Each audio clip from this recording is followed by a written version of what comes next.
शरीर का जो कल्याण है वो आहार और व्यवहार से होता है। शरीर की जो महिमा है वो भजन से बढ़ती है। जो व्यक्ति भजन करते हैं उनके शरीर की महिमा बढ़ जाती है। लोग उनके शरीर को धो करके पी जाते हैं, चरणामृत भी कहते हैं उसको, और लोग उनकी पूजा करना चाहते हैं उनके शरीर की।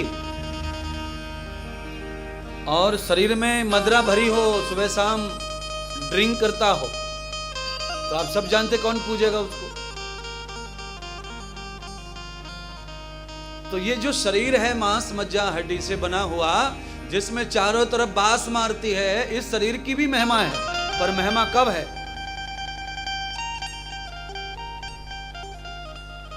जब इस शरीर में रहने वाली जो आत्मा है वो प्रभाव से भरी होगी, तब इसकी महिमा है।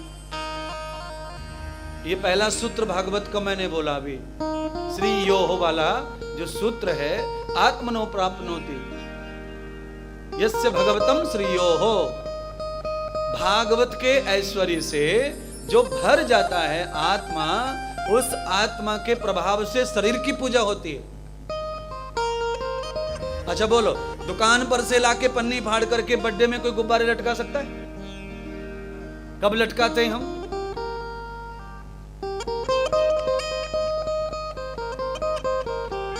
उसमें हमारे शरीर की जो ऑक्सीजन है, हाइड्रोजन है, वो फूंक के द्वारा भर देते हैं। दोनों चीज निकलती हैं बॉडी से। अगर कार्बन निकलता है तो बॉडी से ऑक्सीजन हाइड्रोजन भी निकलता है। ऑक्सीजन हाइड्रोजन की वजह से कभी कभी हार्ट अटैक किसी को आ जाता है तो हम उसके मुंह में फूंक मारते हैं जोर से। तो ये मुंह में से निकलने वाला जो ऑक्सीजन है, इसमें हाइड्रोजन की मात्रा होती है, इसीलिए ऑक्सीजन होता है। उसे भरने से गुब्बारा फूल के हल्का हो जाता है और खुद ही उड़ने लगता है अपने आप।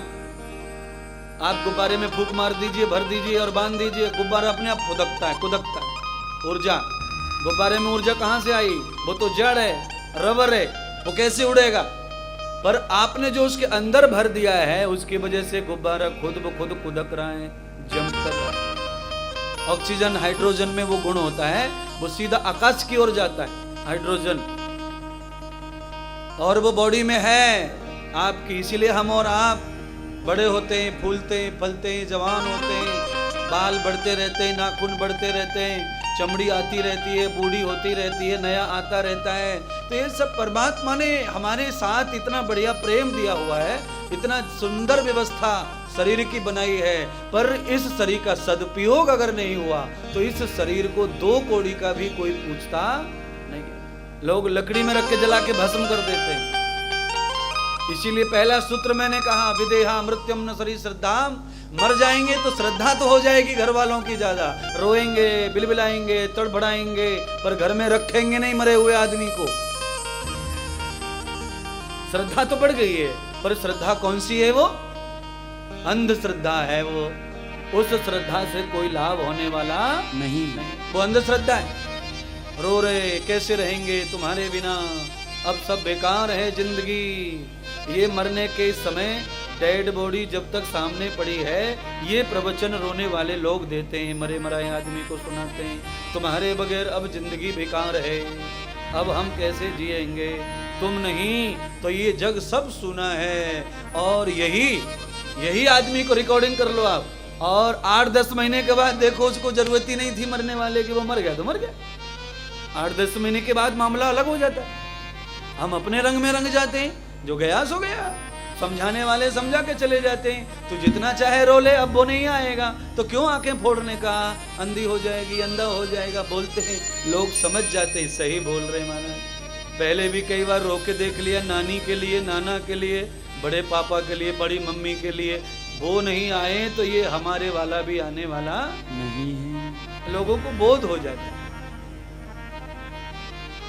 तो मरने के बाद जो श्रद्धा है, प्यार है, अनुराग है, वो हो तो बहुत ज्यादा जाता है, पर वो है अंधविश्वास, अंधश्रद्धा है। इसीलिए अधिक समय टिकती नहीं, धीरे धीरे वो कम होने लगती है और हम संसार के वर्तमान व्यवहार में अपने आप को डेवलप कर लेते हैं, फिर भूलने लगते हैं कष्ट को, परेशानी को।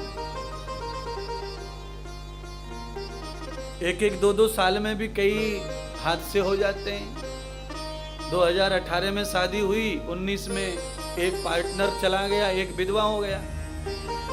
इतनी जल्दी दुख कष्ट आ गया, परेशानी आ गई, तो बहुत रोना पड़ता है, बहुत दुखी होना पड़ता है, बहुत परेशान होना पड़ता है। पर धीरे धीरे सब नॉर्मल हो जाता है, क्योंकि ये संसार का रूल है। संसार के भोग से, संसार की तृष्णा से आदमी तृप्त नहीं होता, इसीलिए मरे हुए के लिए ज्यादा दिन तक रो नहीं सकता। तो इस शरीर की पूजा चाहिए, इस शरीर की महिमा चाहिए, क्योंकि तुलसीदास से लेकर के वेद पुराण पर्यंत, ब्रह्मा जी से लेकर तुलसीदास और इंद्रदेव महाराज तक इस शरीर की सबने महिमा गाई है। बड़े भाग्य मानुष तन पावा, सुर दुर्लभ सब ग्रंथन गावा।